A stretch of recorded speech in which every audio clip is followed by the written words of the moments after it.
नमः सिद्धेभ्यः। ओम नमः सिद्धेभ्यः। ओम नमः सिद्धेभ्यः। निर्मल ज्ञान परिठिया कम्य कलंक डहेवी। अपाल दौजेण परु ते परम पिड़वेवी। सब कर्म मल का नाश कर हर प्राप्त कर निज जो लीन निर्मल ध्यान में नम कर निकल परमात्म। संतप्त मानस शांत हो जिनके गुणों के गान में वे वर्तमान मान जिन विचरे हमारे ध्यान। योगसार ग्रंथ है योगेंद्र देव द्वारा कृत योगसार प्रवचन के रूप में जयपुर से प्रकाशित है। पृष्ठ क्रमांक 32 है, गाथा 19। ओम करो चिंतन स्मरण हर ध्यान आत्म देव। बस एक क्षण में परम पद की प्राप्ति हो इसका।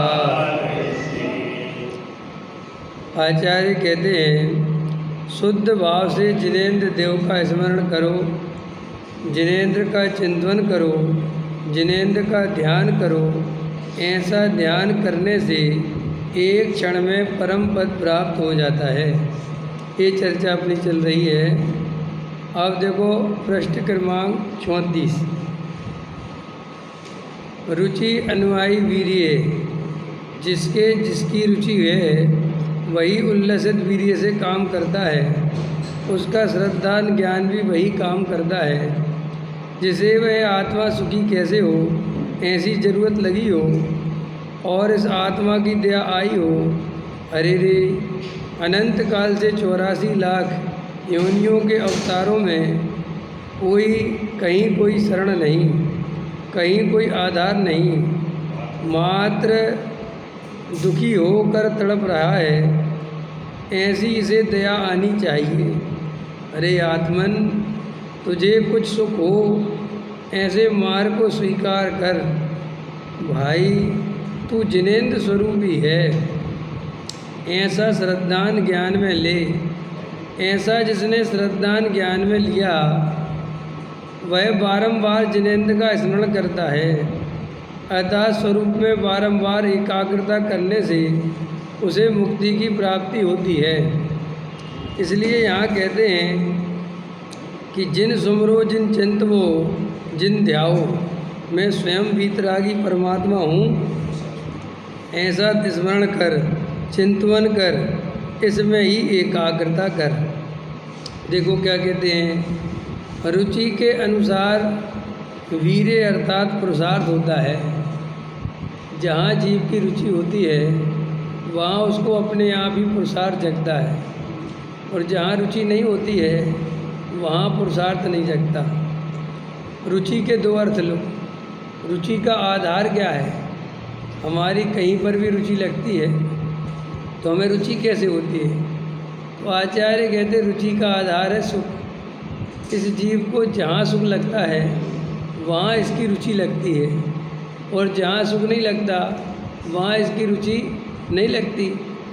तो अपने को अभी पंच इंद्रिय के विषय भोगों में रुचि है, क्योंकि अपने को सुख का कारण पंच इंद्रियों के विषय भोग उस बाहरी सामग्री दिखाई देती है, अपनी रुचि अपने आप वहाँ पर लगी हुई है।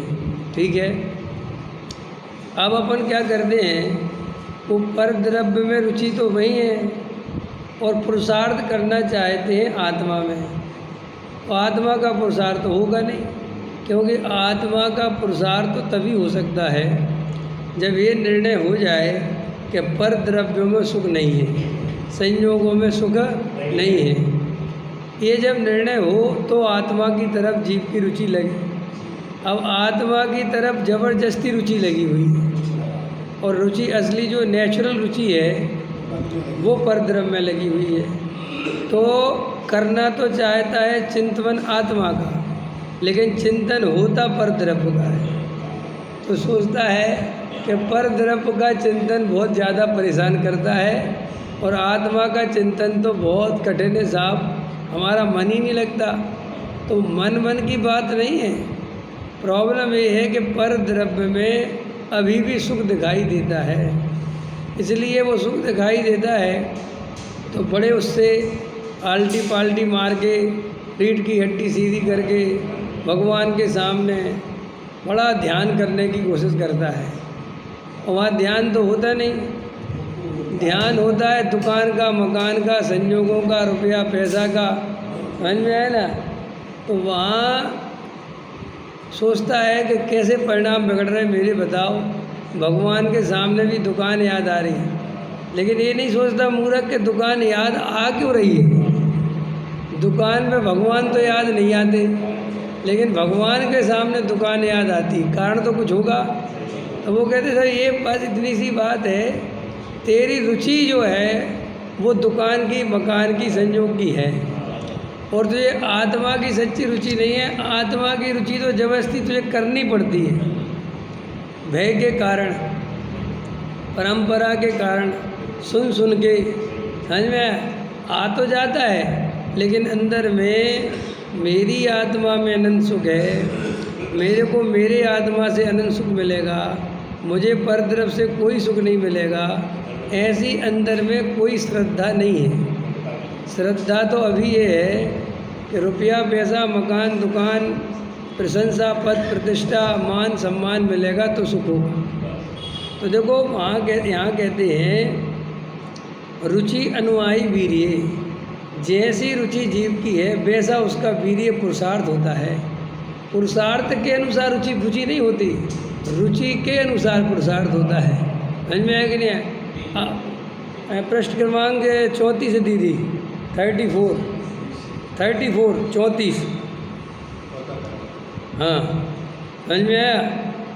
और 1 2 3 14 पैराग्राफ है। रुचि अनुयायी वीर्य, जिसे जिसकी रुचि है वहाँ उल्लसित वीर्य से काम करता है। ठीक है, अब देखो एक लाइन क्लियर हो गई। अब देखो ये दया, दान, पूजा पाठ, भक्ति में इसका वीर्य उछलता है। आत्मा के चिंतन में, भेद ज्ञान में, तत्व विचार में वीर्य नहीं उछलता, लेकिन क्रिया कांड में उछलता है। अरे सब क्रिया कांड में क्यों उछलता है? क्योंकि क्रिया कांड जड़ की क्रिया है, परद्रव्य की क्रिया है, और इसे परद्रव्य का ही अभ्यास है। अब आत्मा को तो कभी जाना नहीं, आत्मा को पहचाना नहीं, आत्मा तो अमूर्तिक है, और ये चिंतन आदि करने को कुछ समझता नहीं। उस तो इसमें क्या हो जाएगा, क्योंकि अनादि काल से कर्ता कर्म की बुद्धि है, करने धरने की बुद्धि है। मकान बनाया, दुकान बनाई, समझ में आएगी नहीं, और तो सोचता है करने से काम होता है। तो ये दया, दान, पूजा पाठ, भक्ति, व्रत, उपवास, इनमें उसे कुछ करता हुआ दिखता है। भोजन नहीं किया, व्रत कर लिया, पूजा कर ली 2 घंटे, तो उसको लगता है कुछ तो किया, लेकिन शांत होकर ज्ञाता दृष्टा रहने में उसे कोई धर्म भाषित ही नहीं होता। उसे लगता है ये काय का धर्म है। उल्टा वो जितना ज्ञाता दृष्टा रहने का समझ लो विचार करता है, उतना अंदर में उसे कसाय भाव और दिखाई देने लगते हैं। क्योंकि कसाय भाव जब ज़्यादा दिखाई देने लगते हैं जब जीव शांत होकर बैठता है। जब लोग बाहर में पूजा पाठ भक्ति की धमाधम चलती है, बहुत तेज तेज पूजा पाठ भक्ति चल रही है, क्रिया चल रही है, तो फिर जीव को अपने अंदर में जो परिणाम चल रहे हैं वे दिखाई नहीं देते। क्योंकि वो म्यूजिक चल रहा है, तेज़ तेज़ बोल रहे हैं, टारगेट बना हुआ है, इस छंद के बाद ये छंद बोलना है, अर्घ चढ़ाना है, धूप चढ़ाना है ना, जो जो चढ़ाते हैं, तो उसका मन वहाँ लगा रहता है, तो उसे अंदर की गतिविधि पता नहीं चलती। अब उससे कहो कि ये सब छोड़ दो और शांत होकर बैठो और आत्मा का विचार करो, तो वो कहता है कि उसमें हमारा मन नहीं लगता। तो उसे पूछो क्यों मन नहीं लगता? कहता वहाँ तो हमारे परिणाम और बिगड़ते हैं सुधरने की बजाय। कि क्या बिगड़ते हैं? कि हम शांत होकर बैठते हैं तो हमें ना जाने कहाँ कहाँ के विचार आने लगते हैं, क्या क्या दुकानदारी दिखने लगती है, फिर परिणाम बिगड़ते ही चले जाते हैं। तो उससे तो हमें और पाप का बंध होगा, और अंदर में ये पाप के बंध से डरता है और पुण्य के बंध को अच्छा मानता है। तो वो जो दया दान पूजा पाठ भक्ति क्रिया कांड है, उसमें इसको ये सहूलियत रहती है कि इसे परिणाम तो पता चलते नहीं, लेकिन वो क्रिया कांड के बल पे ये सोचता रहता है कि मुझे कम से कम पुण्य तो बन ही रहा, अपन पाप से तो बच गए। पर इसको ये कर करके, तो इसीलिए ये जीव कभी भी पुण्य और पाप को एक समान नहीं मान पाता और आत्मा का अनुभव ही नहीं कर पाता, क्योंकि आत्मा के अनुभव की जो प्रक्रिया है वो तो उस प्रक्रिया से गुजरना ही नहीं चाहता। उसको तो ऐसा लगता है कि भैया आत्मा जब मिलेगा अपन तो कम से कम दया दान पूजा पाठ भक्ति करो, उससे कहो तत्व विचार करो। सो कहता है तत्व विचार आदि करने में ज़्यादा उपयोग नहीं लगता। अब 2 4 10 मिनट कर लेते फिर क्या करें, आया समझ में? तो सोचता है कि उसकी जगह 2 घंटे का विधान पूजा पाठ भक्ति कर लो तो कम से कम 2 घंटे तो निकल जाते हैं। तत्व विचार में तो 15 मिनट निकलना भारी है। अब आचार्य कहते बस यही तेरे संसार का कारण है। देखो एक तो अनंत जीव भटक ही रहे हैं, उन विचारों का तो क्या करें, लेकिन जो जीव मोक्ष मार्ग में भी आते हैं, तत्व की बात भी सुनते हैं, उनके भटकने का कारण ये है कि उन्हें आत्मा की सच्ची पहचान, उसको प्राप्त करने की सच्ची विधि और रुचि बराबर नहीं लगती बराबर। अब उसके कारण क्या होता है कि बेचारे वो दया दान पूजा पाठ भक्ति में ही संतुष्ट हो जाते हैं, अथवा उसको बढ़ाते रहते हैं और करते रहते हैं और ज़्यादा करते रहते हैं, और अंदर में वो बाहर जो है उसकी मंद कसाय के परिणाम से मैं धर्मात्मा हो गया हूँ ऐसा कहीं ना कहीं सेटिस्फैक्शन मिलता ही मिलता है। और वो बता दिया कि तत्व विचार में मन क्यों नहीं लगता, क्योंकि वहाँ उसको अंदर में आत्मा की पकड़ नहीं, रुचि नहीं, और तत्व विचार आदि करके वो रुचि बने, सो तत्व विचार करता नहीं, और तत्व विचार आदि करता है तो परिणाम पे नज़र रखता है, और परिणाम बिगड़ते तो घबरा के वो वापस अपने वो दया दान पूजा पाठ भक्ति पकड़ लेता है। ये मेरे को पक्की बात है। देखो ज्ञानी के पुण्य पाप समान होता है, उसके नज़र में पुण्य और पाप एक समान है। पुण्य का परिणाम हो तो पाप का परिणाम हो तो, लेकिन अज्ञानी जीव ये बात कभी स्वीकार नहीं करता, एक समान है। अभी अपन अपने आप को चेक करो, आप एक समान स्वीकार करते हो? देखो मैं कह रहा हूँ आज दिन भर पाप का परिणाम चलता रहा, आज मंदिर भी छूट गया, आज नहीं आ पाए दर्शन करने, आज नहीं हो पाई पूजन बोलो, और आज दिन भर लगे रहे घर गृहस्थी काम हो रहा है, तो तुम्हें लगता है कि सब बराबर, कोई फर्क नहीं पड़ता? अगर ऐसा लगा तुम्हें क्या लगता है? वो स्वच्छंदी हो गए। लगता है कि नहीं लगता है? क्यों लगता है आपको? सोचा पुण्य पाप एक समान है, आज नहीं होना था पुण्य का परिणाम, नहीं थी ऐसी योग्यता, क्या फ़र्क पड़ गया? क्यों इतनी खेत खिन्न होते रहते हो? लेकिन कहीं ना कहीं वो अंदर में उसको खेत खिन्न करता है, नहीं भी हो रहा हो तो भी करता है। ये खेत खिन्न क्यों करते हो आप? सोचा कभी? ये अपन पुण्य का परिणाम पाप का परिणाम में प्रायश्चित करते रहते हैं लोग। ये क्या है प्रायश्चित? आपको लगता होगा कि आप अंदर से करते हो, कोई अंदर से नहीं करते। ये सब प्रायश्चित भी सब तुम्हारे संस्कारों में दिए जाते हैं तुम्हें, समझ? जैसे देखो जिसके यहाँ माँ बाप को अनाथ आश्रम में छोड़ना कोई बड़ी बात नहीं है, वो छोड़ आता है, उसको कोई प्रायश्चित पश्चाताप नहीं होता, क्योंकि उसके यहाँ सब छोड़ा है तो वो भी छोड़ाता है। अपन को तो प्रायश्चित पश्चाताप कब होता है, जब अपने को ऐसा कहा हो कि तुम कितना बड़ा पाप करा है। शर्म नहीं आती, तुम माँ बाप को आश्रम में छोड़ा है। अब उसका कारण वो नहीं कि वो अंदर से आता है। ऐसे ही ये पुण्य और पाप, ये तो जीव को संस्कारों में पुण्य अच्छा है, पाप बुरा है। पुण्य का फल अच्छा है, पाप का फल बुरा है। ये हमें जन्म से गुट्टी पिला दी। तो अपन कितनी कोशिश करते हैं कि पुण्य पाप एक समान है, अंदर में मानते नहीं। और अगर मान भी ले, समझना मेरी बात, तो वहाँ पर भी कहता तो है कि पुण्य और पाप एक समान है, लेकिन अंदर में पुण्य होता रहे और पाप नहीं हो, ये अंदर में चलता है। और जिस दिन पाप ही पाप हो जाए और पुण्य नहीं हो तो उसे बहुत घबराहट होती है और बड़ा उससे बड़ा खेद खिन्न करके, अरे आज तुम्हारा मंदिर ही छूट गया, आज तुम्हारी पूजनी छूट गई, क्या करें, अरे रे कैसा पाप का उदय है। ऐसा वो कर करके वो सोचता है कि इससे हमारा थोड़ा पाप का गठरी कम हो जाएगी, क्योंकि भगवान कम से कम देख तो रहे हैं कि बेचारा प्रायश्चित तो कर रहा है। समझ में है? तो अंदर में वो द्रव्य की दृष्टि है ही नहीं, वो आत्मा की दृष्टि है ही नहीं। पढ़ता है, सुनता है, सब समझता है कि मैं तो द्रव्य हूँ, मैं तो आत्मा हूँ, मैं तो ध्रुव हूँ, मैं तो क्या है, लेकिन अंदर में वो पुण्य पाप में एकता भाषित नहीं होती। पुण्य का परिणाम हो तो उसे अंदर में लगता है कि बहुत अच्छा है, और पाप का परिणाम हो तो लगता है बहुत बुरा है। तो जब ये लगता ही है तो पुण्य पाप को एक समान माना कहाँ। और मैं बड़े बड़े लोगों से पूछता हूँ, बड़े बड़े विद्वान, ये सब पुण्य पाप को एक समान मानने कहाँ देते हैं। वो लगाम तो कस के रखते ही है ना। जैसे मैंने कहूँ मैं पुण्य पाप को एक समान मानता हूँ और नहीं हो पाया, आज नहीं आया मंदिर, तो मैं कह दूँ कि नहीं आ पाया, क्या फ़र्क पड़ गया, तो तुम मुझे कोई धर्मात्मा मानेगा? कहेंगे तुम तो स्वच्छंदी हो, तुम तो निश्चयभाषी हो, तुम तो पापी हो। तो मेरे समझ में नहीं आया, जब वे पुण्य पाप एक समान है और जब उसका कर्ता जीव नहीं है, तो क्यों तुम उसके पीछे पड़े रहते हो कि नहीं उसको मंदिर तो आए और साथ में ये कहे कि मैं मंदिर का कर्ता नहीं हूँ। पूजा तो करे और साथ में ये कहे कि पूजा करने वाला मैं।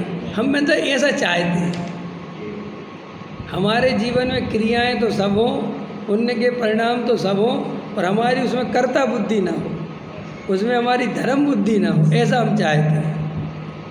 ये चाहना ही मिथ्यात्व है।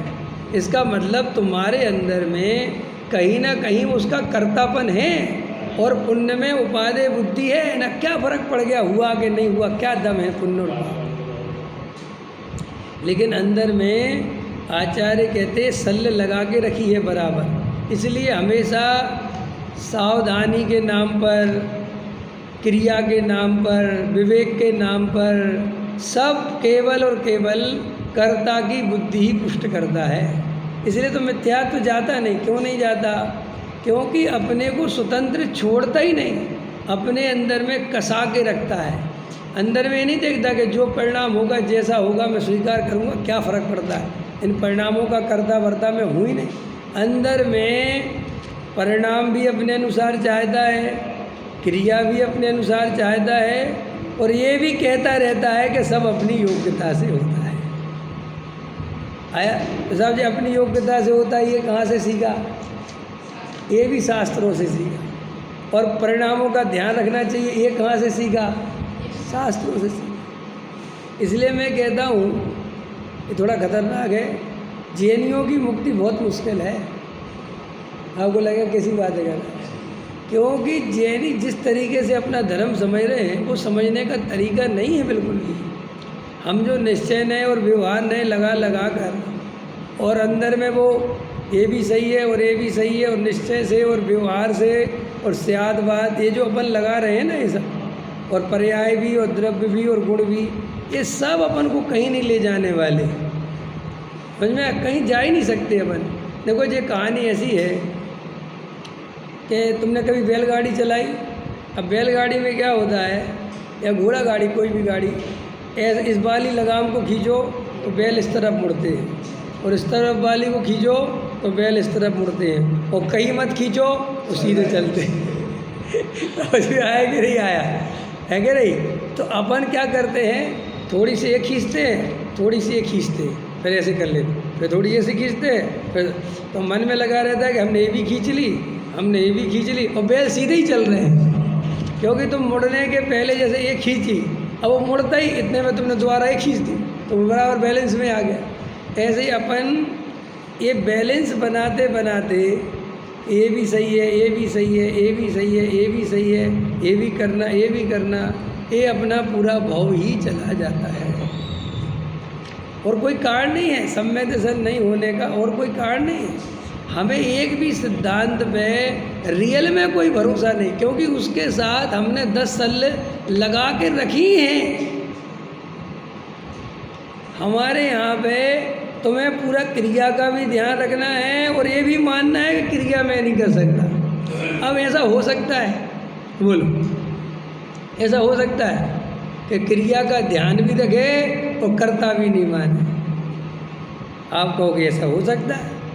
मुनिराज करते हैं, पंचगुण स्थान वर्ती श्रावक करते हैं, वे करते नहीं है भाई साहब, वे ध्यान व्यान रखते नहीं है। अपने आप ही उनको ऐसा राग टूट जाता है कि वो अपने आप ही ध्यान होता रहता है।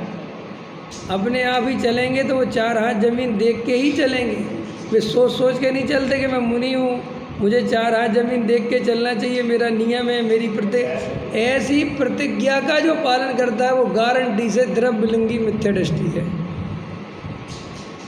जैन दर्शन का चरणान योग करो ये नहीं है। जैन दर्शन का चरणान योग किस भूमिका में किस जीव के कैसा आचरण होता है इसको बताता है चरणान योग। क्या बताया? नहीं समझ में आया? चरणान योग ये नहीं बताता कि क्या करो क्या मत करो। चरणान योग ये बताता है कि जब जीव 4थे गुण स्थान में रहता है तो उसकी दशा कैसी होती है, जब जीव 5वें गुण स्थान में होता है तो उसकी दशा कैसी होती है, जब मुनिराज बनते हैं तो उसकी दशा इसका जो वर्णन करता है उसका नाम चरणान योग है। जो पढ़ पढ़ के आचरण ले आता है वो तो बाहर से अंदर की तरफ कोशिश कर रहा है, और बाहर से अंदर की कोशिश ही महामिथ्यात्व है।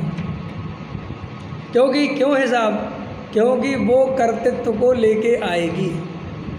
देखो, एक बच्चा है, पैदा हुआ, यार पैदा नहीं हुआ, गर्भ में है, 9 महीने, धीरे धीरे, तो देखो वहाँ बच्चा क्या करता है और डॉक्टर क्या करता है? कोई कुछ नहीं करता, सिर्फ एज अ पोजीशन बताता है कि अब बच्चा 3 महीने का हो गया, अब 6 का हो गया, अब 9 का हो गया, अब बाहर आ गया। फिर अब बाहर आ गया तो 2 महीने में ऐसा करेगा, 3 महीने का होगा तब ऐसा करेगा, 6 महीने में क्या बोलते तुम औरतें जानती, 3 महीने पलटी खाएगा, 6 महीने में घुटनन चलेगा, ऐसे कुछ होता है ना उसमें।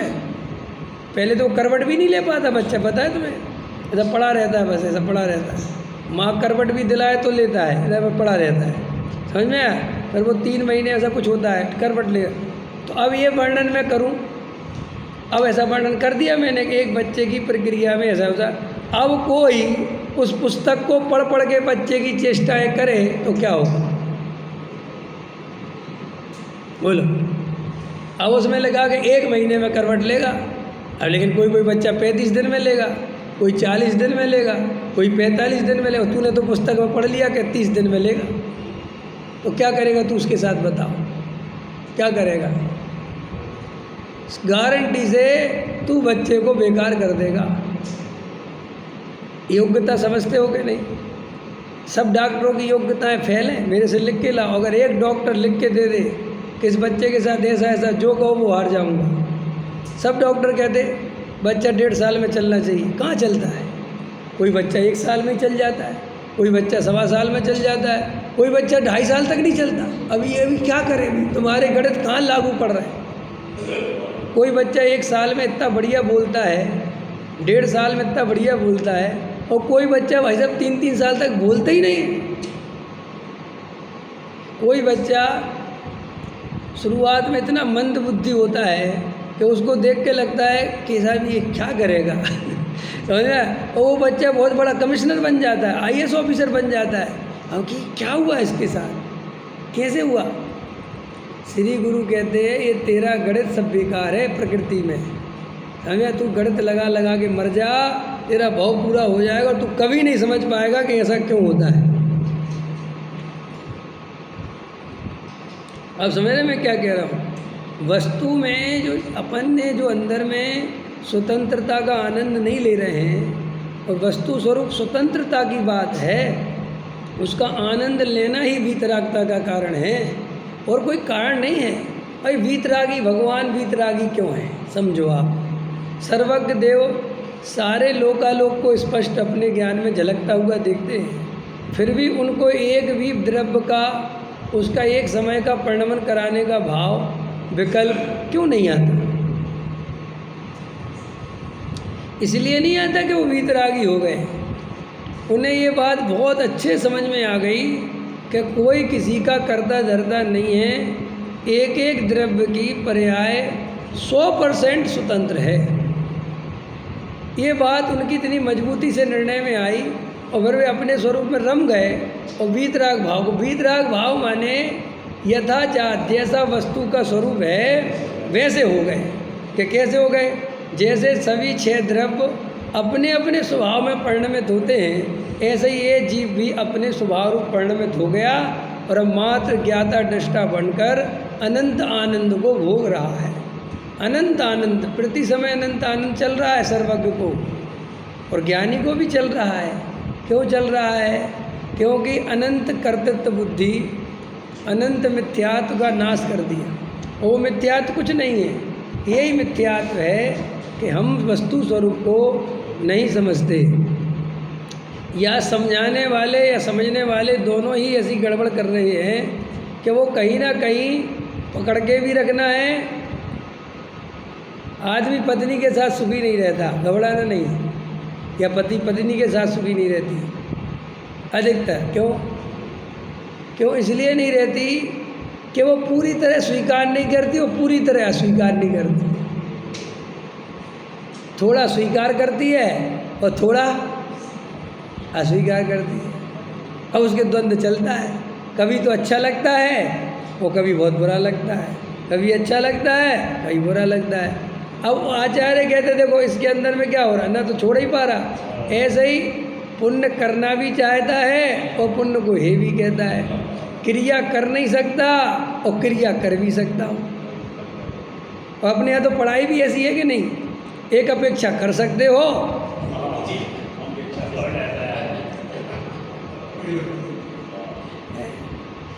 और एक अपेक्षा नहीं कर सकते। क्या होगा इन सब से? क्या पाओगे तुम? मुझे तो नहीं लगता कुछ पा पाओगे। सम्यक एकांत में जाना पड़ेगा भाई साहब। अनेकांत से तुम्हारा काम नहीं चल रहा। अनेकांत से तो तुम बुद्धू बना दोगे दुनिया को, ये तो बात पक्की है, क्योंकि तुम हर बात में राजी हो जाते हो। समझ में आया कि नहीं आया? ये मार्ग तो वास्तव में थोड़ा अलग है, समझने की जैसी बात है। तो देखो अभी तो मैं ये समझा रहा हूँ कि रुचि के अनुसार वीर्य होता है, और रुचि वहाँ ये होती है जीव की जहाँ उसे सुख भाषित होता है। ठीक है, धर्म में इतनी हमारी पढ़ाई इस तरीके की होती है, सबको लगता है ये ऐसा क्यों बोलता है। सब विद्वानों को बहुत तकलीफ होती है, तुम कौन होते हो पढ़ाई। मैं तो कुछ डिसाइड करने वाला नहीं हूँ, मैं तो अपने अनुभव से बोलता हूँ कि मुझे समझ में आता है इस तरीके से कहीं नहीं पहुँचोगे। कि साहब आप कौन होते हो? क्योंकि मैं देखता हूँ कहीं नहीं पहुँच रहे।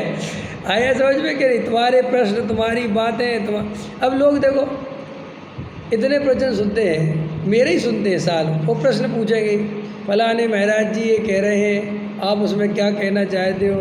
फलाने महाराज ये कह रहे हैं, आप उसमें क्या कह रहे हैं? मुझे इतनी हंसी आती है।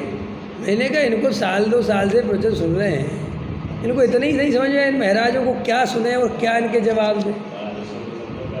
इतना तो विवेक होना चाहिए कि नहीं? देखो जिसे सत्य नहीं मिलता है वो ही नए नए विद्वानों की, नए नए पंडितों की, नए नए प्रवचनकारों की खोज करता है। जिसे सत्य मिल जाता है उसके लिए तो एक गुरु ही काफ़ी है, फिर वो अपना उपयोग बर्बाद नहीं करता। और क्यों करना? मुझे एक बात बताओ, समझदारी तो इसी में है ना। तुम्हारे मतलब की चीज़ तुम बाज़ार में गए, और तुम जैसी चाहते थे अब वैसी मिल गई, तो भी महिलाओं की तरह समय बर्बाद करना चाहिए? महिलाएं करती कि नहीं करती? समय की वैल्यू नहीं समझती। भाई साड़ी लेने गई, साड़ी पसंद आ गई, बिल्कुल मन भर गई, तो ही पता कहेंगे इसको साइड में रख दो और निकालो। अरे मेरे समझ में नहीं आ रहा, जब ये तुम्हारे अच्छी लग गई, बढ़िया हो गई, अब क्यों 10 निकलवाना? नहीं निकाल। और गारंटी मेरा अनुभव है वो लेगी फिर भी वही 10 निकालने के बाद। हुआ ना? वो समय गया। तो देखो साड़ी लेने में तो कुछ नहीं बिगड़ता, लेकिन यही व्यवहार तुम धर्म में करते हो तो तुम्हारा अनंत संसार चलता है। यही धर्म में करते हैं, करते कि नहीं? कल हमारे मित्र कह रहे थे और मुझे उनकी बात अच्छी लगी कि देखो पंडित जी ऐसा होता है, एक तो ज्ञानी का मिलना ही मुश्किल है। मैंने कही बात तो बिल्कुल सही है। बोले तो ज्ञानी मिलते नहीं, ज्ञानियों के नाम पे अज्ञानी बहुत मिलते हैं, और जो अपने आप को ज्ञानी बना के घूम रहे हैं कोई भेष के कारण। अब किसी ने भेष धारण कर लिया, समझ में आया, सफ़ेद कपड़े पहन लिए, बाल मुड़ा लिए, और वे ब्रह्म ज्ञानी हो गए बस। अब चाहे आता जाता कुछ है ही नहीं, लेकिन ज्ञानी भेष के कारण गए। कई लोग क्षयोपशम के कारण ज्ञानी हैं। भाई पंडित हैं, बड़े लेवल के पंडित हैं, बहुत गाथाएं याद हैं, बहुत श्लोक याद हैं, बड़े बड़े ग्रंथ याद हैं, भाषा शैली बहुत अच्छी है, विष के कारण ज्ञानी है। कोई भेष के कारण ज्ञानी है। कल का गुरुदेव श्री का भजन बहुत मार्मिक था, बहुत गजब का था। और कोई भेष के कारण ज्ञानी है। और अधिकतर तुम इन दो चीज़ों को ही पकड़ते हो। अगर त्यागी वृत्तियों के पास जाओगे तो उनका ज्ञान व्यान नहीं देखते, उनका आचरण देखते हो। कुएँ का पानी पीते हैं, एक टाइम खाते हैं, बिना घी की रोटी खाते हैं, अष्टमी चतुर्दशी उपवास करते हैं, पंखा भी नहीं चलाते, गर्मी में बैठे रहते। तुम्हारा ये आधार है उनके ज्ञानी होने का, और जबकि झूठा है, बिल्कुल झूठ। इसका ज्ञानी व्यानी से कोई लेना ही देना नहीं। समझ में आया? दूसरा आधार क्या है? एक तो छट गया उसमें, दूसरा क्या है? पंडितों के पास जाते हो तो पंडितों के पास क्रियाकांड तो ज़्यादा होता नहीं, तो उनके पास क्या होता है? क्षयोपशम ज्ञान। तो उनका ज्ञान देखते हो, कितनी ज्ञान, कितनी गाथाएं याद है, बाप रे बाप। ऐसी संस्कृत के श्लोक, प्राकृत की गाथाएं, पूरे समय सार की गाथाएं याद हैं। इनके कारण इनको ज्ञानी मानता है। तो एक तो ज्ञानी मिलना ही मुश्किल है। तुम जितने ज्ञानी समझते हो वे सब के सब अधिकतर अज्ञानी होते हैं, क्योंकि तुम्हारा आधार क्या है? वो क्षयोपशम ज्ञान। किसी को करणानी योग बहुत आता है बारीकी से, किसी को चरणानी योग बहुत आता है, किसी को कहानी किससे बहुत है, तो तुम्हें लगता है बाप रे बाप। या मंद कसा है, बहुत शांति दिखती है, पूजा पाठ भक्ति है, वो तो लगता है देखो कितना, तो तुम इससे ज्ञानी मानते हो। ये आधार है। और क्या आधार है?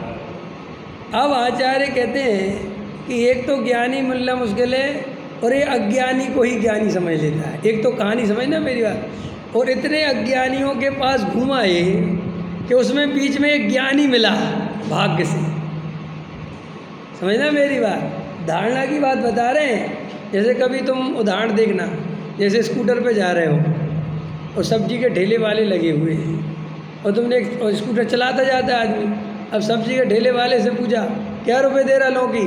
उसने कहा 60 रुपये किलो। अरे बड़ी महंगी दे रहा है। आगे का क्या रुपये किलो दे रहा है? 60 रुपये किलो दे रहा है। और आगे कितने रुपए किलो दे रहा है? 60 रुपये किलो। तो तुम्हारी धारणा मजबूत हो गई कि समरे 60 ही बेच रहे हैं, और तुम स्कूटर चलाते जा रहे हैं। इतने में एक ठेला वाला था, उसने कहा भाई 40, तो भी तुम स्कूटर तेजी में थे तो 40 फिर भी चले ही गए। इसका मतलब वो 60 की धारणा ने वो 40 वाले को भी कैंसिल कर दिया। ऐसे ही अपन अज्ञानियों के साथ इतने अज्ञानी गुरु बनाते रहते हैं और छोड़ते रहते हैं कि भाग्य से कभी ज्ञानी मिल जाए तो आदतें तो पड़ गई वही। समझ में? तो होता क्या है कि इसमें एक शर्त है कि ज्ञानी गुरु मिले और साल 6 महीने में तुम्हें भी आत्मा का अनुभव हो जाए तो तुम उसे पकड़े रहोगे, एक गारंटी है। फिर तो तुम समझ जाओगे कि इसने अपना काम कर दिया। लेकिन तुम उस समय वो काम नहीं कर पाए तो तुम साल 6 महीने में उसकी भाषा शैली से उससे सब परिचित हो जाओगे, और साल 6 महीने में उसके औदिक भाव और ज़्यादा दिखने लगेंगे। नज़दीकी से होते हैं कि नहीं? आप जब दूर रहते हैं किसी से तब उसके औदिक भाव, उसकी क्रियाएं नहीं दिखती, लेकिन जब वो नज़दीक आता है पास में आता है कितना होता है। जब देखो लोग यूट्यूब पे सुनते रहते ना, तो सबसे पहले तो ये क्या है, मोबाइल पास में रहता है और मेरा इतना चेहरा दिखता है, तो लोग बाहर जब भी जाता हूँ तो ये धारणा बनाते हैं कि ये बहुत उम्र के हैं, समझ में, और बहुत बड़े हैं। और जब मैं वहाँ जाता हूँ तो कहते ये तो यार ये तो बहुत छोटे से हैं। तो एक तो उनकी बहुत धारणा में बड़ा फ़र्क पड़ता है कि बहुत गंभीर होंगे, बहुत ऐसे होंगे और ऐसे खाते होंगे और ऐसे उठते होंगे। अब वो उनको लगता है, उनको तो लगता है कि तो नॉर्मल है, ना तो कोई खाने के नियम ना कुछ है, और पैंट शर्ट पहन के भी आ जाते हैं। और लोग कमरे में पहनने आ जाते हैं तो टी शर्ट लोअर भी पहन के बैठ रहे थे, तो उनको बहुत लगता है कि ये तो बच्चे ही से हैं, ये तो लड़के ही से हैं, हम तो ना ज्ञानी समझ रहे थे। अब उसकी क्योंकि ज्ञानी की धारणा ये वाली छवि थी उसको ऐसा था कि मैं पूरे टाइम ऐसा ही बैठा रहता हूँ।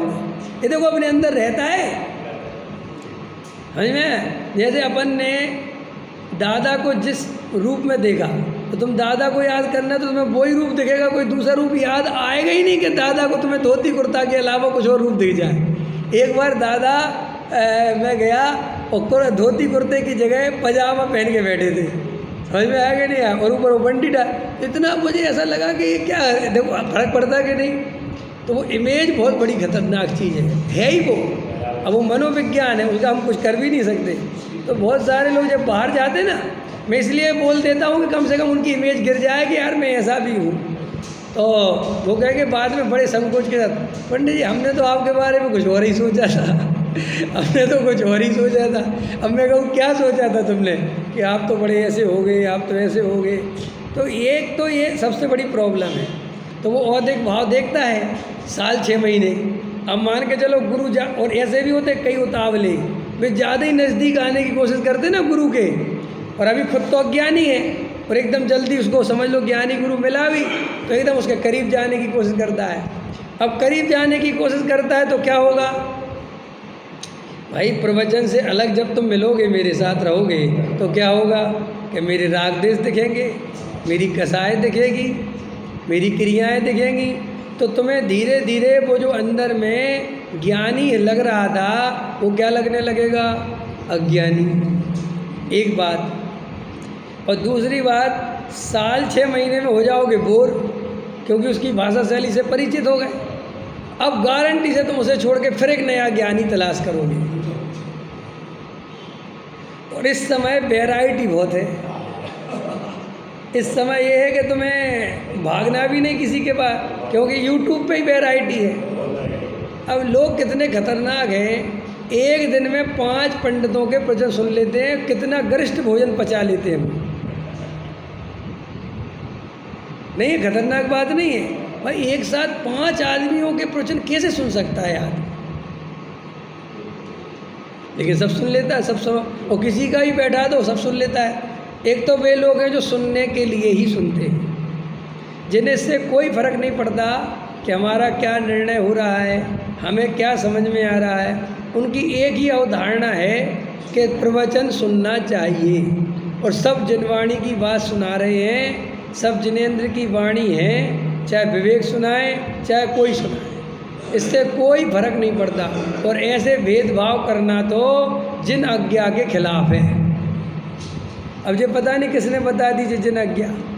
अपन लोग दीदी कितनी चीज़ें जिन आज्ञा के नाम पर डालते रहते हैं। जिनेंद्र देव की ऐसी आज्ञा कहाँ लिखा है, तुमने कहाँ निकाला है? एक प्रवचन सबके सुनना, एक अकेले के नहीं सुनना, ये जिनेंद्र देव की आज्ञा कहाँ लिखा है? बोलो। महावीर भगवान के समोसरण में सब महावीर का ही प्रवचन सुनते थे, समझ में आया कि नहीं आया? और किसी का तो सुनने नहीं जाते थे। तो वे जिनेंद्र देव की आज्ञा मानते होंगे कि नहीं? कुंद देव के शिष्य कुंद का ही सुन रहे हैं, और उन्हें किसी से कुछ लेना देना नहीं है।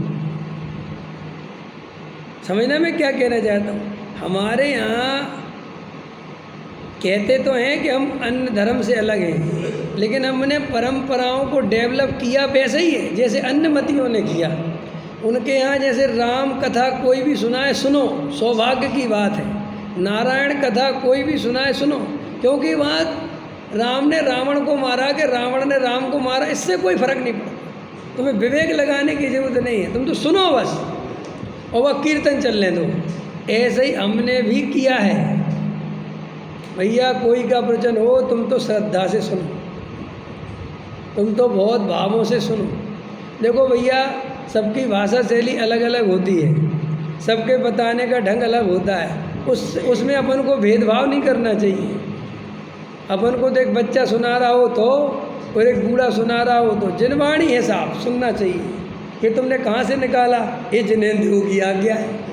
भाई समझ में, जैसे डॉक्टर साहब बताते थे कि ये जो भट्टारक थे और इनको समाज से जो भी काम करवाना होता था तो समाज इनकी तो सुनती नहीं, तो इन लोगों ने पुराण बनाए, कहानियाँ बनाई, और कहानी में जो काम ये करवाना चाहते थे वो काम महावीर भगवान ने विपलाचल पर्वत पर जब उनकी दिव्य ध्वनि गिरी तो राजा सैनिक ने ऐसा प्रश्न किया है। हाँ, आज भी शासन जयंती थी ना, आज भी शासन जयंती है ना, चलो वही बात समझ में आ गई आज में। तो बस उनके नाम पे सारे काम अपने करवा लिए, समझे। वो सारी कहानियाँ पढ़ना आप, राजा सैनिक के जो 60,000 प्रश्न हैं वे सारे के सारे प्रश्न इन्हीं भट्टारकों के लिखे हुए हैं। हाँ समझ में आया। और अपने मन की क्या से कि एक साधु के संबंध में प्रश्न पूछते हैं कि साधु की सेवा करनी कि नहीं करनी, साधु का आचरण ठीक हो तो नहीं, उसका आचरण वो ही जाने, तुम्हें तो एक साधु की सेवा करनी ही चाहिए। समझ में आया। उसका पाप उसे लगेगा, तुम्हें उनके प्रति विनय भाव, उनके आहार आदि के प्रति भाव रखनी चाहिए। ऐसा ही महावीर भगवान ने बताया है। अब वो कहाँ बताया नहीं बताया, तुम्हें अपना काम कराना है तो करो भाई। पंचम काल के साधु गलत काम करेंगे तो नरक जाएंगे, लेकिन उनके भक्तों को उनके गलत कामों से कोई लेना देना नहीं है। उन्हें तो उनके प्रति भाव रखना ही रखना है। समझ में आया कि नहीं आया। एक साधु के कोई गलत भाव हो गए तो उसके लिए समाज छोड़ देगा क्या उसे, उसका स्थितिकरण क्या क्यों कराएंगे। तो फिर तुम्हारे धर्म में और अन्य धर्म में अंतर क्या है, मेरे को ये तो समझाओ। जब तुम्हारे यहाँ पे भी तो वही सब हो रहा है, फिर बेपापी और तुम धर्मात्मा क्यों हो जाते हो। ये करोड़ों करोड़ों रुपए के चौमासे होते हैं। इन साधुओं से कहो कि भाई इन पे बोलो, तुम ये सब समाज के पैसे इतने बर्बाद करते हैं, क्या ज़रूरत है। क्या बोलते हैं, हमें क्या लेना देना, हम तो साधु आदमी हैं, अब समाज करती है तो हम क्या करें, बोलते कि नहीं। महाराज अगर तुम इतने बीतरागी हो तो फिर तुम तो गवर्नमेंट के स्टेटमेंट देते हो, राजनीति पे भी बोलते हो, आंदोलनों पे भी बोलते हो। अभी सब महाराजों ने बोला कि नहीं। तो जब तुम्हें सरकार के खिलाफ बोलने का राग आता है, सोनगढ़ के खिलाफ बोलने का राग आता है, कांजी स्वामी की बुराई करने के प्रति राग आता है, तो फिर ये भाव नहीं आता कि जो पैसे की बर्बादी हो रही है समाज में, व्यर्थ के टेंटों में, बाजों में, इनमें उनमें करोड़ों रुपए बर्बाद हो रहे हैं, ये भाव नहीं आता कि ये बोलने के नहीं ये सब गलत है। तो समाज सुधरे, समझे। समाज तो अज्ञानी है लेकिन तुम तो ज्ञानी हो ना, तो तुम्हें बताना चाहिए। लेकिन वहाँ तो कोई कुछ नहीं कहता, वो कहते हम तो जब अब ये भी तो कितनी मायाचारी है कि जहाँ बोलना है वहाँ तो अपना कर्तव्य बता देते हैं कि हम भी समाज के अंग हैं, और जहाँ नहीं बोलना है हमारा समाज से क्या लेना देना, हम तो साधु आदमी हैं। नहीं समझ में आया। अपने मोदी जी भी यही तो राजनीति करते हैं, जब मंदिर बनता है तो उद्घाटन करने पहुंच जाते हैं, और जब मंदिर में चोरी होती है तो कहते हैं मैं क्या करूं, मेरा तो कोई लेना ही देना नहीं। ऐसा छल कपट करते ना लोग। तो ऐसे जो साधु छल कपट करते हैं उन्हें फिर भी साधु मानता है, तो तुझे साधु की पहचान कहाँ है, तू कहाँ से सम्मेलन प्राप्त करेगा। समझ में आ रहा कि नहीं। तो क्या समझा रहा था कि जैसे उसे ज्ञानी मिला, समझ में आया ना मुकेश जी, लेकिन वो ज्ञानी बेचारा, वो जब तक खुद तो ज्ञानी हो नहीं पाया, और साल 6 महीने में उससे ऊब गया, तो तुरंत क्या करेगा। मेरे पास कम से कम हजारों आदमी हैं जो एकदम तीव्रता से आए, ये पंडित जी कहाँ मिलेंगे, और मिल के साल 6 महीने बाद कहाँ चले गए मुझे खुद ही नहीं पता। क्या मैं पूछता हूँ कि क्यों चले गए, कि पहले ज्ञानी होने का भ्रम हो गया और फिर वो भ्रम टूट गया, पास में आ गए। ये कोई ज्ञानी थोड़ी है, ऐसे थोड़ी होते हैं ज्ञानी। अभी कितने लोग हैं जो 10-20 साल से गुरुदेव का प्रवचन सुन रहे हैं, 25 साल से गुरुदेव श्री का प्रवचन सुन रहे हैं, और 25 साल बाद वे ऐसे ढोंगियों के पास पहुंच गए। कोई जो ध्यान व्यान करा रहे हैं, थोड़े ऐसे शमशान बमशान में बैठ जाते हैं, थोड़ी जिनने एकदम नियम कायदे बना रखे हैं, वो ध्यान करना सिखा रहे हैं। वे 25 साल वाले स्वाध्याय करने वाले उनके पास पहुंच जाते हैं। इससे पता चलता है कि तुमने 25 साल में जैन धर्म का ABCD भी नहीं सीखा।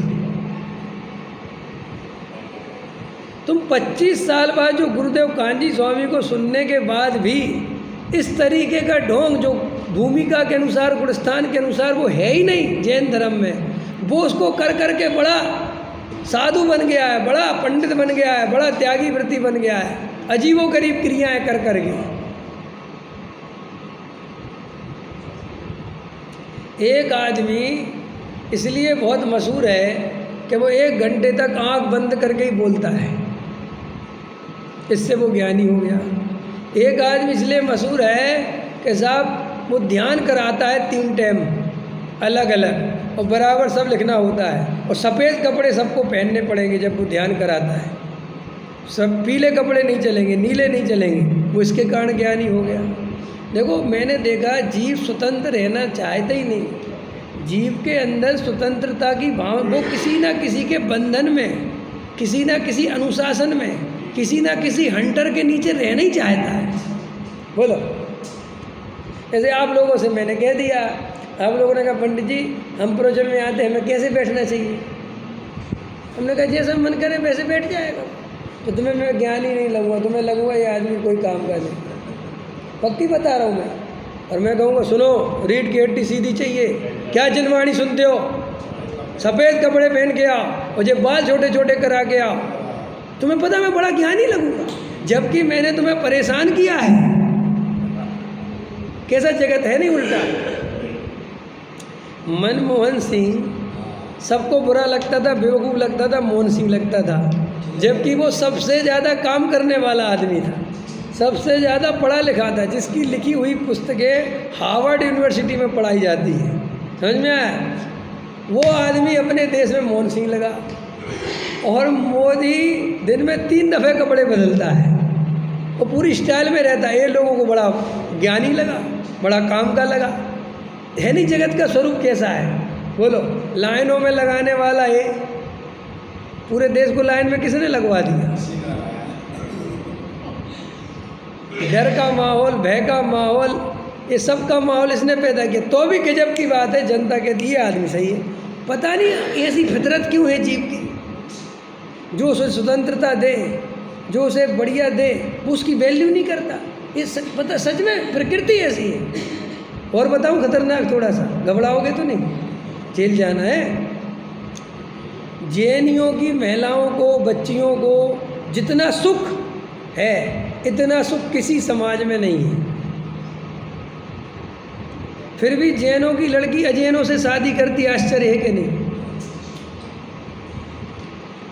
जैनों की पत्नी अपने ही पति की इज्जत नहीं करती, आश्चर्य, जबकि उसका पति शराब नहीं पीता, उसका पति कोई गलत काम नहीं करता, मारता पीटता नहीं है, बीड़ी सिगरेट नहीं पीता, वो जो कहती है वो करता है, तो भी उसे वो पप्पू समझ में आता है, उसे गुलाम बना के रखना चाहती है। मेरी सुनो तुम, और वो जरा सा नहीं सुने तो उससे झगड़ा करती है। अब दूसरी कौम में चलो, जाट गुर्जरों में चलो, दारू पी के आते हैं, मारते पीटते हैं, कोई परवाह नहीं तेरी, तू कहाँ डली, क्या कर रही, तो भी उसकी पत्नी आज्ञाकारी, अपने पति की इतनी इज्जत करती कि पूछो मत। है नहीं जगत का स्वरूप उल्टा? बोलो, है नहीं जगत कैसा है? जो पिता अपने बच्चों को बड़ा प्रेम देवे, बड़ा उनकी सेवा करे, वे बच्चे अपने माँ बाप को कुछ नहीं समझते, और जो आते ही साथ 2 जमावे, वे उससे डरते हैं, उसकी सुनते हैं, कहते हमारे पापा आ जाएंगे तो खा जाएंगे भैया। और जिसके पापा बड़ा प्रेम रखें, उसके बच्चे डरते ही नहीं। पता चला कि अजैन में अफेयर कर लिया, क्योंकि पापा का डर ही नहीं है, मम्मी का डर ही नहीं है। माने हम डर में कितना रहना चाहते इसकी कल्पना करा रहा हूँ मैं आप। ये डर डर डर डर, समझ में आया? मुमुक्षु बहुत कामयाब हो जाते, पूरी दुनिया में छा जाते मुमुक्षु, जितना माल अपने पास है। लेकिन अपन के पास कोई ड्रेस कोड नहीं है, अपन के पास कोई अनुशासन नहीं है। अब वो देखो ना राकेश भाई श्रीमत जी वाले, पूरे ऑल वर्ल्ड में फेमस है कि नहीं? और कितने बड़े लेवल पे वो चलता है। क्यों? कि ड्रेस कोड है, नियम धर्म है, बड़ी बड़ी टिकटें हैं, बड़े बड़े ऑडिटोरियम हैं, बड़े उससे उसका वो होता है। तो वो जितना बड़ा विज्ञापन होता है, मोदी के करोड़ों अरबों रुपए मात्र मोदी की इमेज कि मोदी भगवान है, ये बनाने में अरबों रुपए खर्च हो गए भारत देश के। समझ में आया कि नहीं आया? क्या देर लगती है किसी को हीरो बनाने में? अभी देखो तुम लोग यहाँ इतने से लोग बैठे हो, ठीक है कि नहीं? और अभी मुझे कोई नहीं जानता। इसी दिल्ली में तुम मेरी बड़ी फ़ोटो लगाकर बड़े नियम कायदे लिख दो, बड़े ऑडिटोरियम में कार्यक्रम है, बहुत अमेरिका से आए हुए हैं, बहुत बड़े विद्वान हैं, और सफ़ेद कपड़े पहनोगे तो ही जा सकते हो, और 1000 रुपये की टिकट है। और अगर बात करी तो तुरंत वहाँ से वो क्या होता है, गार्ड उठा के भगा देगा तुम्हें गारंटी से ऐसे कार्यक्रम में जाने का मन करे। तो वहाँ तुम बड़े अच्छा अनुभव करोगे। किस बात का अनुभव किया तुमने? नरेश जी, किस बात का मज़ा आया? अनुशासन का। और हमने कहा कि तुम कोई भी कपड़े पहनो, कुछ भी सुनो, कोई फ़र्क नहीं पड़ता, कोई पैसा नहीं लगेगा। तो तुम्हें लगता है ये तो ऐसे ही धर्म है। सब ये तुम्हारे जितने विधान होते हैं उसमें ड्रेस कोड नक्की कर दो, लाल साड़ी, पीली साड़ी, जो भी साड़ी होती है वही पहन के आ सकती हो, और तुम कुर्ता पजामा, और सब शांत रहेंगे। तो सबको ऐसा लगता है ये विधान कुछ स्पेशल हो रहा है। होता है कि नहीं? तो इसका मतलब मनुष्य बिना हंटर के नहीं चलता। ये क्लियर हो गया ना? इसलिए गवर्नमेंट जानती है कि इनको हंटर जितना मारोगे ये उतने सही चलेंगे, और तुम इन्हें जितनी स्वतंत्रता का पाठ पढ़ाओगे ये उतने बेकार होंगे। आया समझ में? तो अपन भी कितने जीवन में ये गुरु बदलते रहते हैं। और गुरु क्यों बदलते रहते हैं? क्योंकि अपन को गुरु की पहचान नहीं, और सच्चा गुरु कभी मिल जाए और वो अपने को जो बताता है वो अपन पा नहीं पाते, तो अपन सोचते हैं गुरु में कोई कमी है, और फिर गुरु के पास कोई दिखावा नहीं तो और कमी लगती है। वो तो अपने जैसा पैंट शर्ट पहन के घूम रहा है। ये बड़ी खतरनाक बात है। कल परसों किसी के समाधि मण के लिए जाना था, अब मैं बहुत बिजी था, चांदनी चौक से लौटा मैं। अब रास्ते में उनका फ़ोन आ गया, पंडित जी वो जल्दी आ जाओ। तो मैं पैंट शर्ट पे ही था, चला गया। तो बोले अरे क्या पहन के आ गए, वो फिर समझेंगे कैसे? होता है कि नहीं होता? माने वो जगत में इमेज कितनी खतरनाक चीज़ है। और मैं ये कह रहा हूँ कि जिस दिन तुम अपने अंदर से सारी इमेज गिरा दोगे, कोई इमेज ही नहीं, केवल अंदर ज्ञायक भाव को पकड़ोगे, उस दिन तुम उसी दिन ज्ञानी हो जाओगे। ये बिल्कुल पक्का है। सब इमेज गिरा दो, कोई इमेज नहीं, ना पूजा, ना पाठ, ना भक्ति, ना सो कुछ नहीं, नो इमेज, बस एक ज्ञायक भाव हूँ। सब आत्मा है, सब ज्ञाता दृष्टा स्वभाव वाले हैं। ये बाहर के कपड़ों वपड़ों से कोई लेना दे। और उसी दिन तुम सब बंधनों से मुक्त हुए और आत्मा का अनुभव हुआ। और जब तक ये बंधन अपने अंदर, ये इमेज अपने अंदर, तब तक उनको ढोने के अलावा हमारे पास कोई उपाय नहीं है। क्लियर हो गई बात? इसलिए ज्ञानी तो तुम्हें मिलेगा कभी कभी, लेकिन तुम अगर उस टाइम पीरियड में ज्ञानी नहीं हो पाए तो तुम ज्ञानी को छिटक के चले जाओ। इसलिए लोग बहुत तीव्रता से आते हैं और साल 6 महीने बाद बहुत तीव्रता से जाते हैं। कई लोग तो भावुक हो जाएंगे, तो मुझसे कहेंगे पंडित जब आप बोलते हो तो ऐसा लगता है साक्षात दिव्य ध्वनि गिर रही हो। मुझे बड़ी हंसी आती है। मैं कहता तो कुछ नहीं, मैं ठीक है। फिर 2-3 महीने बाद उनको जो दिव्य ध्वनि जो है कैसी लगने लगती है, कर्कश। तो हुआ क्या कि तब इमोशनल हो गए, भावुक हो गए। तो अब 2-4-6 महीने बाद बात तो बनी नहीं, क्योंकि तुम्हें जब तक स्वयं का अनुभव नहीं आएगा, जब तक स्वयं आत्मा की अनुभूति नहीं होगी, चाहे गुरु बदलते रहो, चाहे जो शास्त्र बदलते रहो, मंदिर बदलते रहो, क्षेत्र बदलते रहो, और जो तुम्हें बदलना है बदलते रहो, कुछ मिलने वाला नहीं है, ये भाव चला जाएगा। और देखो एक खतरनाक बात, तुम्हें कैसे पता चलेगा तुम्हें तत्व मिल गया? सबको चाहिए ना ये पहचान। जब तुम्हें नया नया जानने की इच्छा बंद हो जाए और गुरु बनाने की इच्छा बंद हो जाए, नए नए शास्त्रों की तलाश बंद हो जाए, बस सब जगह वीतराग भाव, कोई मंदिर का पक्ष नहीं, कोई क्रिया का पक्ष नहीं, कोई पुण्य पाप का पक्ष नहीं, जो मंदिर मिल गया उसी के दर्शन कर लिए। जो मंदिर माने वीतरागी भगवान, समझ में आया? शांति से बैठ गए, जो कोई फर्क नहीं पड़ता, जहाँ बैठे वहीं आत्मा का ध्यान लग जाता है, समझ लो तुम ज्ञानी हो गए। और तुम्हारे जब तक बंधन है कि मेरा तो उसी मंदिर में, उसी जगह में, उसी प्रतिमा के सामने, उन्हीं पंडित जी का, तो समझ लो बंधन है सब अभी ढो रहे हो। स्वतंत्रता पहले नंबर पर समझो। इतनी बात कह दी। अब एक और बड़ी बात देखो, एक अब जो मैं बात कह रहा हूँ उसको बहुत गहराई से विचार करना। भाई हम सब परेशान क्यों हैं? हमारे सब अंदर में इतनी आकुलता बेचैनी क्यों है? उसका मात्र कारण ये है कि हम दो वस्तुओं को आपस में कोऑर्डिनेशन करते हैं। हम अंदर में कर्ता कर्म की बुद्धि रखते हैं। हम ये मानते हैं कि एक कारण से ये कार्य होगा, इस कारण से ये कार्य होगा। अब मैं इतनी खतरनाक बात कह रहा हूँ कि आप लोग सुनना बहुत ध्यान से। वस्तु स्वरूप में कोई कारण कार्य संबंध नहीं। अब खतरनाक लगी ना, जबकि आप तो कारण कार्य नियम पढ़ते हो, और मैं कह रहा हूँ कोई कारण कार्य नियम नहीं है। दो द्रव्यों के बीच में तो है ही नहीं, एक द्रव्य के बीच में भी कोई कारण कार्य संबंध नहीं है। और अगर आपको ये बात समझ में आ जाए तो आज आप अभी बाहर जाके नाचोगे, जैसे मैं नाच रहा हूँ। मैं तो आजकल बहुत नाच रहा हूँ, जबकि मेरा पाप का उदय बहुत चल रहा है, फिर भी नाच बहुत रहा हूँ। कारण कार्य का मतलब है कि जो हम ये सोचते हैं कि ऐसा कारण देंगे तो ऐसा कार्य होगा, ऐसा कारण देंगे तो ऐसा कार्य होगा, और ये सारी दुनिया इसी पे आधारित चल रही है।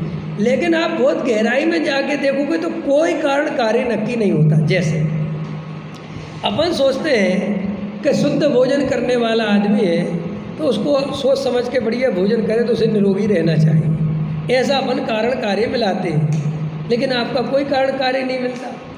जो कचड़े के ढेर पर भोजन को बीन के खा रहा है, डॉक्टरों की लेबोरेटरी में चेक करा उस भोजन को, वो तो कहेगा इसको खाने वाला अब भी मरना चाहिए, इसके सारे ऑर्गन फेल होने चाहिए क्योंकि इतने बैक्टीरिया हैं। और जबकि वो 25 साल से वहीं खा रहा है और जिंदा है। कहाँ कारण कार्य बैठ रहा है? बैठा।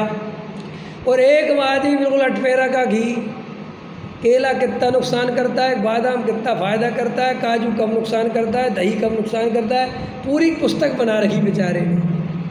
फिर भी उसको बीमारियों के घर हैं, फिर भी उसको गैस बन रही है। तुम्हारा कोई कारण कार्य बैठ ही नहीं रहा।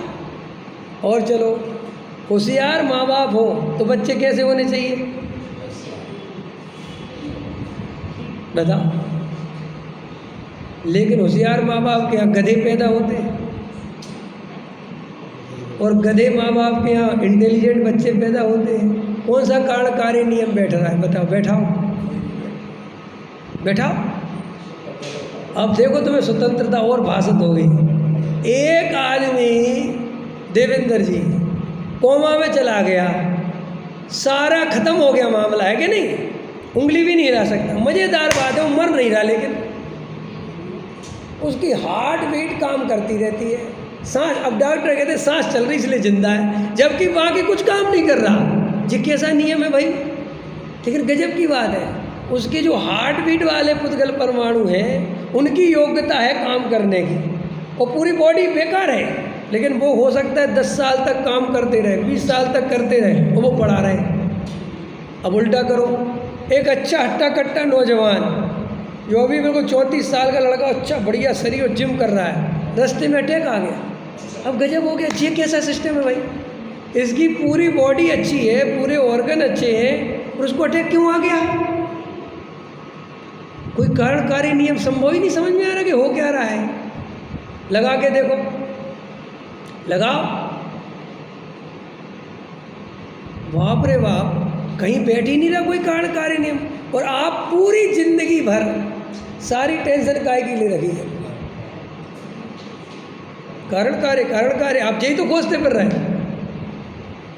वही दवाई आज से महीने भर पहले खाई, एक खुराक में रोग ठीक हो गया, और 2 महीने बाद वही रोग हुआ और तुमने बड़े उससे दवाई लिख ली कि ये वाली दवाई काम करती है, और वो दवाई खा ली, कोई काम नहीं कर रही। भाई कैसा, रोग भी वही, जुकाम भी वही, दवाई भी वही। पिछली बार 1 खुराक में काम हो गया था, इस बार 3 खा ली और कोई काम नहीं हो रहा। अब बताओ, कारणकारी नियम बताओ है?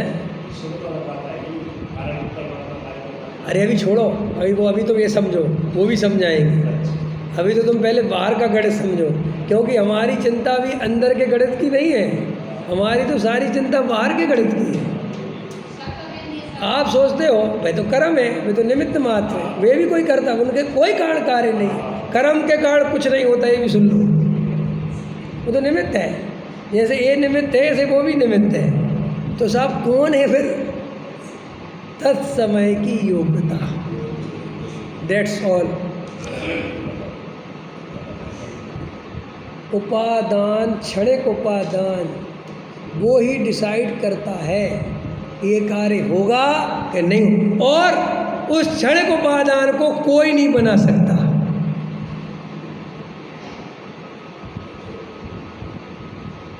वो अपने आप ही निर्मित होता है, वो कार्य की योग्यता बना नहीं सकते तुम। वो जब होगा तो होगा। और देखना है, कई माँ बाप अपने बच्चों के प्रति इतने सेंसिटिव होते हैं, इतने संस्कार देते हैं, पाठशाला ले जाएंगे, मंदिर ले जाएंगे, प्रक्षाल करना सिखाए, सब कुछ करते हैं, लेकिन बाद में पता चला कि वो बच्चा बिगड़ गया। अब उल्टा करो, एक माँ बाप ने पैदा ही कर दिए, उनको कोई पता ही नहीं कैसे पल रहे हैं, और उसका बच्चा बहुत बड़ा संस्कारी, बहुत बड़ा कमिश्नर बन गया, बहुत बड़ा विद्वान बन गया। कहाँ कारणकारी नियम लागू पड़ रहा है? एक बच्चा गांव के सरकारी स्कूल में, जहाँ पर नदी पार करके तो स्कूल जावे, और वहाँ पे स्कूल की छत पे पानी टप टप करे, कैसे भी करके पढ़े, जिसका कोई चांस नहीं है कि ज़िंदगी में कुछ कर पाएगा, वो IAS है। और जिसके माँ बाप IAS हैं शुरू से, और वे दिल्ली में रह रहे, और बच्चे को पहले दिन से समझा रहे कि IAS कैसे बना जाता है, और पूरी ट्रेनिंग दी जा रही है, पूरे टीचर्स लगे हुए, और वो IAS नहीं हो पाया। कहाँ निमित्तों ने कुछ कर लिया। इतनी बात तो सबको समझ में आई। तो अपनी सारी चिंताएं व्यर्थ हैं, बिल्कुल व्यर्थ। कुछ मत मिलाओ, कोई दिमाग मत लगाओ, लग जाए तो उसे झूठा मानो। तो साहब क्या करें, मजे का आनंद से देखो, जानो, कुछ नहीं। हम ये कह रहे आपसे, आपकी इतनी बड़ी बॉडी में आपसे पूछ के कुछ नहीं हो रहा, तो आप क्यों कोऑर्डिनेशन मिला रहे हो? बताओ, हम में से अभी के अभी 5 मिनट बाद कोई मर सकता है कि नहीं मर सकता? इतना बड़ा काम हमसे बिना पूछे हो जाता है। हमसे कोई 2 मिनट नहीं पूछता कि तुम मरने वाले हो, बोलो कुछ करना है, नथिंग। अब भी भूकंप आए, छत गिर जाए, कुछ भी, आप मर सकते। इतना बड़ा काम दुनिया में मेरे से बिना पूछे हो रहा है, मैं कौन सा कोऑर्डिनेशन में लाने में बैठा हुआ है?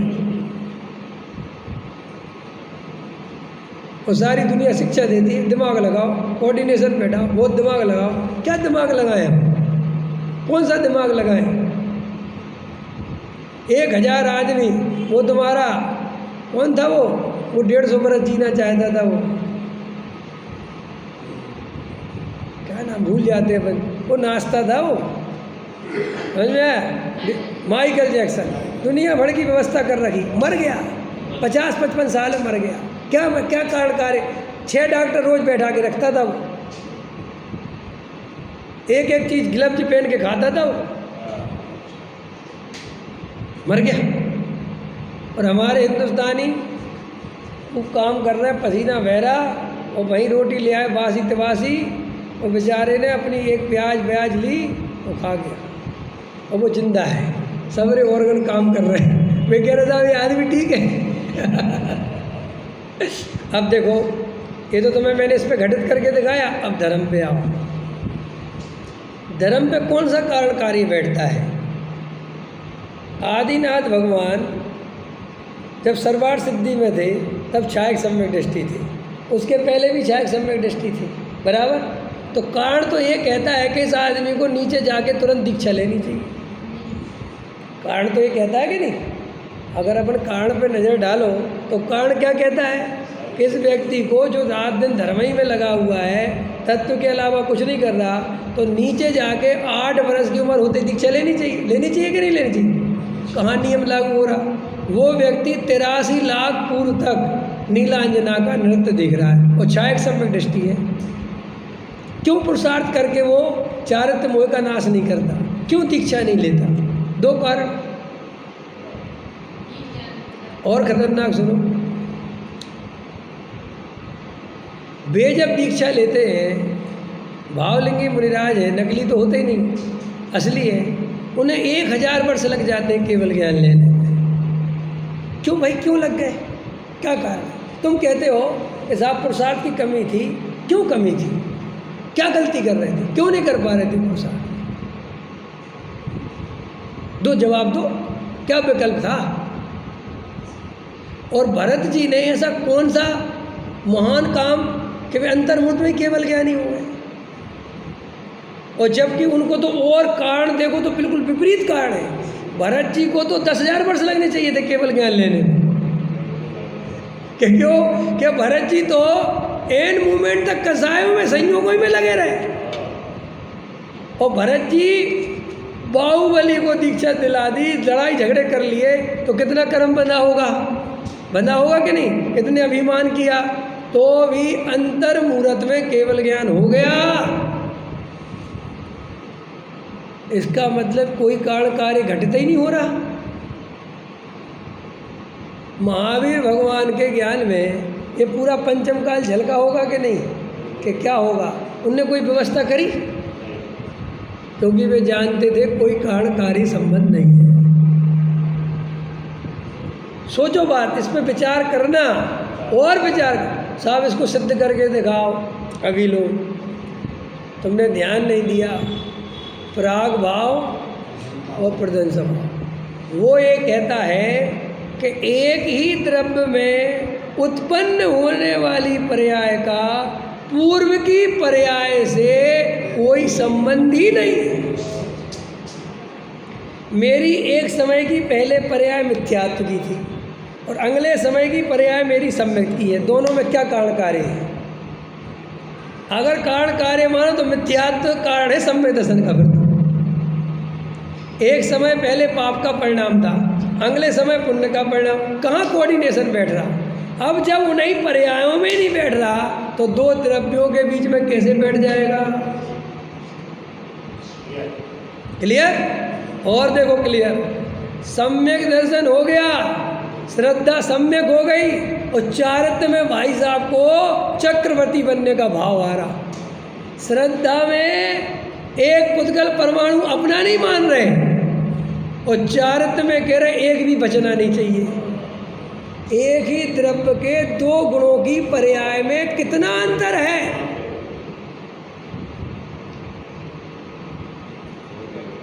कितना खतरनाक मामला है भाई। एक ही द्रव्य के 2 गुणों में कोऑर्डिनेशन नहीं बैठ रहा, फिर तुम किससे कोऑर्डिनेशन बैठाओगे? बोलो, मिल रहा है? ओह, सब स्वतंत्र हैं जगत में। एक आदमी के पूरे बाल काले हैं और स्किन लूज हो गई। और एक आदमी की स्किन बिल्कुल बढ़िया है लेकिन बाल सफ़ेद हो गए जी, बैठ ही नहीं रहा कोई, कहीं कुछ बैठ ही नहीं रहा सिस्टम। एक आदमी के माँ बाप इतने से हैं और लड़का 6 फुट का हो गया, और माँ बाप 6 फुट के और लड़का 5 फुट का हो गया। सचिन तेंदुलकर की हाइट कितनी है पता है आपको? 5 फुट पूरी नहीं है, और उसका लड़का पूरा 6 फुट का है। अब क्या क्या बैठा है? कोई कारण कार्य संभव नहीं है, मत बैठाओ। मेरा बच्चा मेरे जैसा होना चाहिए, महामिथ्यात्व है। ये सब बॉडी फॉडी कुछ नहीं है, शरीर फरीर सब इसका ध्यान रखेंगे नहीं भाई साहब, कोई ध्यान रखने से कुछ नहीं होता। समझ में आया? आनंद से रहो, मस्त रहो, दाल रोटी भी खुश होके खाओ, सब विटामिन पहुंच जाएंगे जो पहुंचने हैं।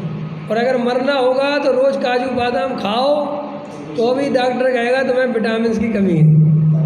और कई तो ऐसा होते हैं वो कहते तुम बीमार इसलिए हो कि तुमने काजू किस्मत ज़्यादा खा ली। समझ में आया कि नहीं आया? जगत में कुछ नहीं रे भाई, कोई कारण कार्य के चक्कर में मत फंसो। समझ में आया? बहुत गहराई से समझो भैया, आनंद करो, भेद ज्ञान करो, आत्मा का अनुभव करो, कर सको तो। बाकी जगत की चिंता बिल्कुल व्यर्थ है, व्यर्थ है, व्यर्थ है। सहजान